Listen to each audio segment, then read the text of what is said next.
Halo semuanya, look at me making my first video after so long. Dan kamu bisa lihat bahwa aku ada di background yang biasa aku bikin video dulu, which is my room here back in Indonesia. And you know, this is gonna be like very deep also, so just bear with me for a moment. Let me share you my story of losing the feeling of belonging di negeriku sendiri, Indonesia.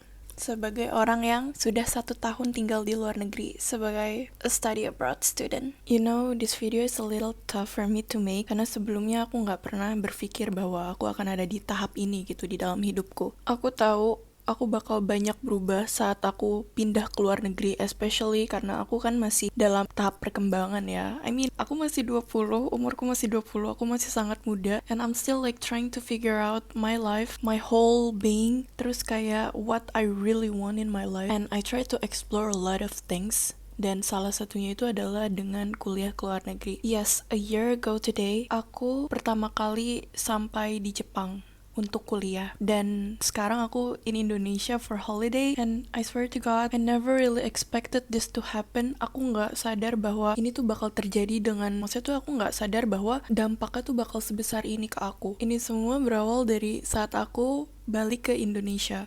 Sebelum itu kayak 2 hari sebelumnya, aku pergi ke taman sendirian. Terus itu malam-malam. Terus habis itu aku kayak, I think I wanna think a lot about my life in general. Karena 1 year selama aku di Jepang, there's a lot about me that has changed.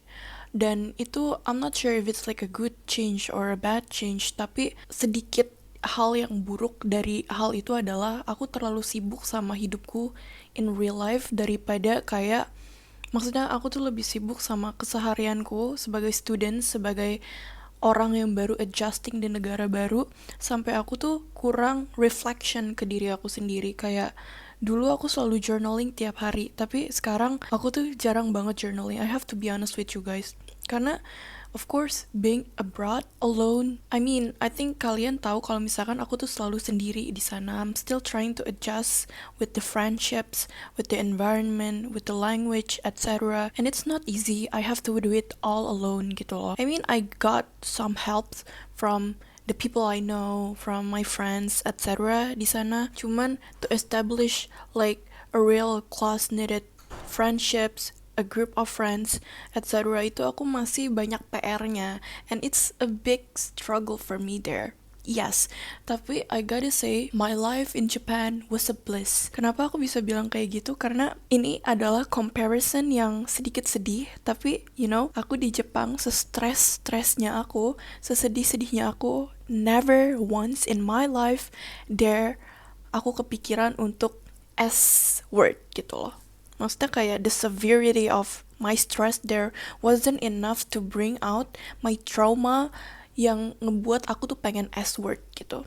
Sedangkan if you were to compare to me in Indonesia, my trauma here was so severe sampai kalau misalkan aku stres dikit aja tuh ada indikasi kayak aku tuh kayak either I want to self-harm, either I want to S-word, and it's just so sad to me personally. Karena Indonesia is home, but why don't I feel like home again here after a year of being abroad?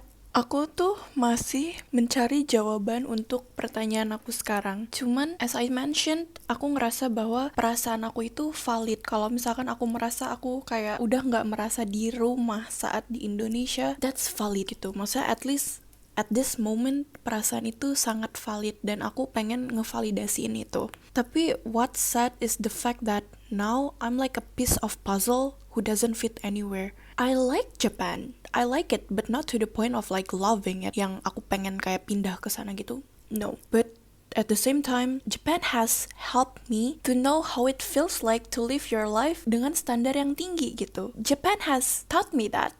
Terus saat aku balik ke Indonesia, it kinda changed my perspective.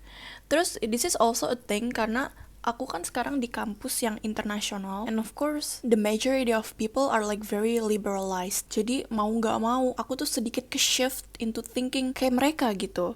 And I'm not sure if it's like a good thing or not.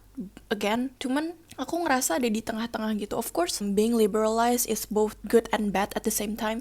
Makanya aku kayak sebaik mungkin hal-hal yang baik aku ambil, hal-hal yang gak baik aku ambil kan.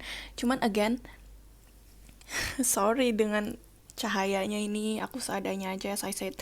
But like, again, back to the topic, karena pikiranku, mindsetku, cara berpikirku sudah sedikit berbeda gitu. Not sedikit tapi kayak banyak berbeda selama aku ada di lingkungan yang of course jauh berbeda as Indonesians. Saat aku cerita pun ke teman-temanku, they couldn't truly understand gitu loh. Kayak my way of thinking are like very different to the rest of the people here.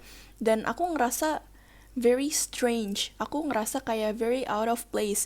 Aku ngerasa kayak aneh gitu. Aku ngerasa kayak aku not belong here. Tapi I don't feel like I belong in Japan too. Aku nggak ngerasa kayak dua tempat ini, Indonesia dan Jepang itu adalah kayak tempat yang I belong to. Jadi now my task is to go to more countries, to travel, to see the world more, sampai aku ada di titik yang aku tahu di mana where I feel like I belong. Cuman that's a very tough task, right? That's very challenging. Then of course it needs time, but at the same time, being a puzzle who doesn't fit anywhere feels so lonely. It's so lonely. Physically, I'm surrounded by people, and I love being surrounded by my loved ones here in Indonesia. Truly, aku senang aku bisa terus deket-deket sama ibuku.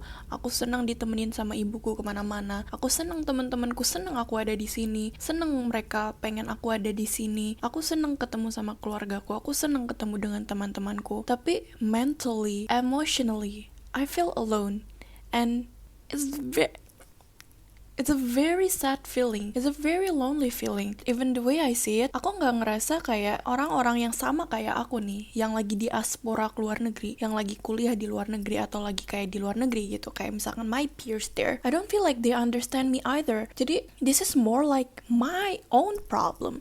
Cuman at the same time, I feel so off with this. Makanya I'm very struggling. 2 hari lagi aku bakal balik ke Jepang, dan aku bener-bener kayak tiap hari nangis. Tiap hari aku kayak peluk adik aku bilang kayak, kakak seneng kakak bisa ada di sini sama kamu. Because again, living Indonesia in general means that I have to live a lot of things here. Kayak aku harus merelakan, aku nggak bisa setiap hari ngelihat adikku. Aku harus merelakan bahwa there's a part of his life, the gap, yang aku tuh nggak ada di situ. Terus kayak banyak juga hal-hal yang kayak hal lain gitu yang harus aku relain di sini. Cuman at the same time in Japan, even though maybe like physically I'm kind of lonely there, tapi mentally I'm so happy with myself. Kayak hal-hal yang aku bisa take my time getting ready, bisa kayak live my life the way I want to live. It's a very blissful feeling. It's a very joyful feeling, and I love feeling like that. Cuman of course everything has its own plus and minus. Everything has its consequences, and the consequences that I choose now is to live alone, but I feel happy. But it's a very tough feeling to feel. And other than the fact that Indonesia stays the same, but I don't. I evolve, I improve, and I grow up. Cuman again, kayak yang aku bilang sebelumnya, Indonesia has seen a lot of me, a lot of my life.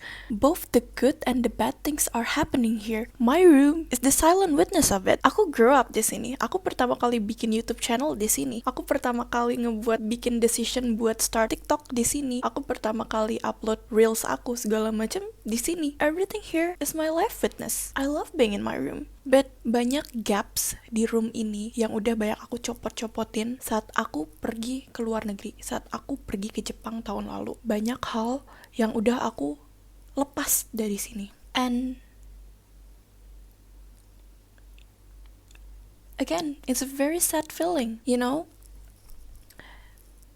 Yes, the thing about Indonesia is that externally emang ada faktor eksternal dan internal yang terjadi yang ngebuat aku punya pemikiran bahwa Indonesia doesn't feel like home anymore. Itu karena of course externally ya, misalkan the government, the environment, the regulation. Of course, it's also an aspect that makes me feel like Indonesia doesn't suit me gitu loh. Terus ada juga faktor internal. Maksud aku faktor internal apa? Trauma-traumaku terjadi di Indonesia. Banyak hal di masa lalu yang membuat aku sangat tersakiti deep inside my heart, sehingga I have no choice but I have to leave the country to feel better. And I did feel better. I feel way better abroad than when I'm here. Karena saat aku kembali di sini, saat pertama kali aku menginjakkan kaki di sini lagi, aku sadar bahwa sebelum aku bisa sembuh 100%, trauma-trauma itu akan terus kembali. Dan tempat di mana trauma itu terjadi, itu adalah trigger paling besar yang ngebuat aku gak bisa sembuh 100%. It's a sad fact I just discovered when I came back here for holiday. Aku buat banyak konten soal kayak mental health, terus kayak self-improvement, etc. And I did a lot of those stuffs here too. I tried to heal my mental illness here. I tried to improve myself here. Tapi the impact itu jauh lebih besar saat aku jauh dari the trauma source. Which mean when I was abroad, yes, my life abroad was busy, was tough, was difficult, challenging. Tapi I have never felt more relieved when I was there. Dan saat aku kembali, I realized that salah satu trigger terbesarku itu adalah tempat ini gitu loh. Jadi it's an even more difficult thing to tackle too. Jadi the reason why I think, felt, and said bahwa Indonesia sudah tidak terasa seperti rumah itu karena banyak aspek, dan those aspects are aspects that cannot be solved just like that gitu. It took time, it took effort, it took a lot of energy to tackle everything, right? Tapi kayak yang aku bilang juga, of course I said this again, tapi kayak again, I still have time. Aku masih 20 tahun, insya Allah aku masih banyak kesempatan untuk balik ke Indonesia lagi, untuk berpikir lebih matang mungkin, atau kayak lebih jernih aja pemikiranku. Terus aku juga punya banyak kesempatan insya Allah untuk memperbaiki diri aku, both mentally, physically, emotionally. Terus kayak aku juga masih punya banyak kesempatan untuk see the world, untuk lihat banyak tempat, untuk melihat banyak kehidupan. Aku masih punya hope. Aku masih punya hope bahwa kalaupun I have to like move abroad, atau kayak kalau aku decide untuk pindah ke luar negeri, aku pengen saat aku kembali ke Indonesia, it doesn't make me suffer anymore. Aku pengen saat aku sudah membuat decisionnya, aku bisa menganggap bahwa rumah utamaku itu adalah Indonesia, and I wanna feel like that. And of course ada kesempatan juga bahwa I will come back here for good, for whatever reason. Of course there's still a chance like that, right? Cuman at the same time, I want to make myself to feel ready first. I want to make myself emotionally and internally ready for tackling Indonesia again, to be feel at home in Indonesia again. And I want to take my time. It's okay for me to take my time, guys. I want to say, aku ngerasa diriku itu sangat bijak. I believe myself that I'm a very wise person, for me personally. Dan aku juga ngerasa bahwa aku sudah lebih dewasa gitu. Aku tuh pintar. Aku nganggap bahwa diriku tuh pintar ngebuat hal-hal yang terjadi di hidupku sebagai pelajaran hidup yang membuat aku jadi jauh lebih baik untuk diriku sendiri. Tapi itu bukan berarti bahwa I have everything all figured out. No, of course not. I'm just your 20 years old. Aku masih 20 tahun. I still have a lot of things to do. I still have a lot of things to explore. And I still have a lot of myself to find out. Dan gak apa-apa gitu to feel that way. And I don't care what people think about me. Cuman for now, I want to take it slow. I want to take it very slow. As I did here in this video, I validate my feeling a lot. Aku ngevalidasiin perasaanku sendiri, emosiku yang mungkin orang lain gak bisa benar-benar 100% validasiin gitu, gak bisa 100% ngertiin. Tapi aku ngerti perasaanku sendiri. Aku ngerti bahwa perasaan ini adalah perasaan yang difficult. So there you go, new video after long months. Setelah sekian lama aku buat video lagi, dan videonya langsung kayak begini. Tapi kayak It's fun, isn't it? Aku pengen kalian semua bisa ambil hal yang baik-baik dari video ini dan coba jadiin ini sebagai pelajaran buat kamu juga. Aku pengen apapun yang aku share di social media aku, everything itu bisa jadi pelajaran buat semua orang karena I'm still learning, you guys are still learning too. So let's learn together. Let's try to tackle life together even though it's very much impossible to tackle life, right? But at least we try. So, there you go. Thank you for watching. See you in another video. Jangan lupa like, comment, and subscribe. Bye bye.